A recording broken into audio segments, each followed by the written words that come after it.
네, 지금부터 제34차 원내 대책회의를 시작하겠습니다.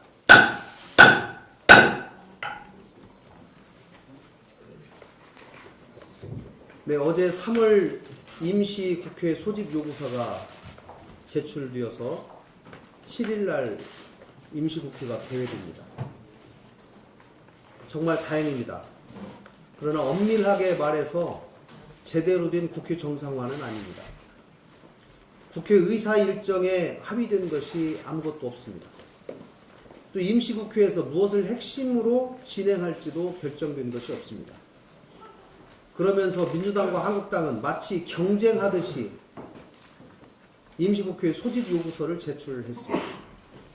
지난 1월과 2월에는 양당이 보이콧 경쟁을 하더니 이번에는 소집 요구서 제출 경쟁을 하고 있습니다.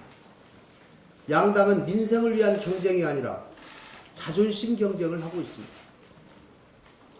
일정 합의도 없이 국회 소집만 따로따로 하게 된 것에는 정부 여당발 악재를 어떻게든지 막겠다는 민주당의 막무가내 태도 때문이었습니다. 민주당이 그런 정도의 의지로 경제와 민생을 돌봤다면 우리 경제가 이토록 어려워지고 민생이 힘들어지지는 않았을 겁니다.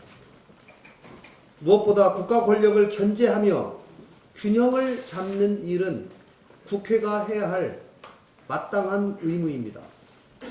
민주당은 이러한 국회의 의무를 방기하고 있습니다. 지금의 문재인 정부가 있을 수 있었던 이유는 국정농단 사건을 명확하게 밝히기 위해서 국회가 해야 할 일을 제대로 했었기 때문입니다. 대통령에 대한 탄핵도 바로 여야를 떠나서 국회의 의무와 책임을 다하려는 태도 때문이었기 때문입니다.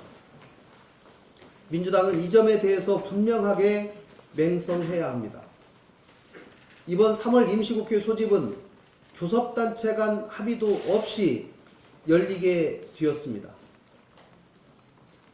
이제 모든 안건을 각 상임위마다 개별적으로 논의하고 진행하게 될 것입니다. 각종 의혹들에 대해서는 철저한 진상 규명을 위한 방향으로 진행되어야 합니다.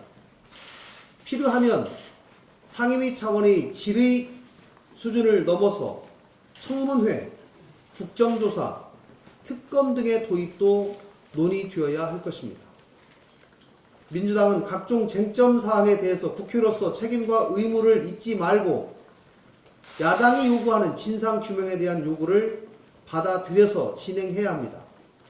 한국당 역시 임시국회가 지나친 정쟁으로 가지 않고 민생 문제 해결을 위한 진정한 일하는 국회의 모습을 보여줄 것을 촉구합니다. 미세먼지가 없는 날이 언제였는지 기억이 나지 않을 정도입니다.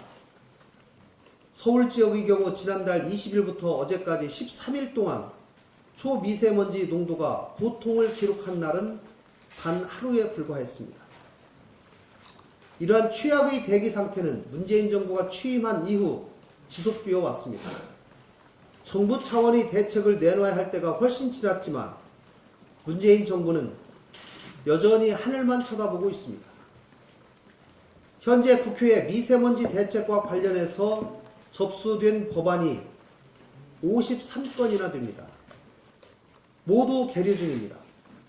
다른 어느 것보다 최대의 민생 문제인 미세먼지 대책과 관련한 법안들이 최우선적으로 통과될 수 있도록 국회가 앞장서야 합니다. 바른미래당이 앞장서겠습니다. 양당의 적극적인 협조를 요청합니다. 이상입니다.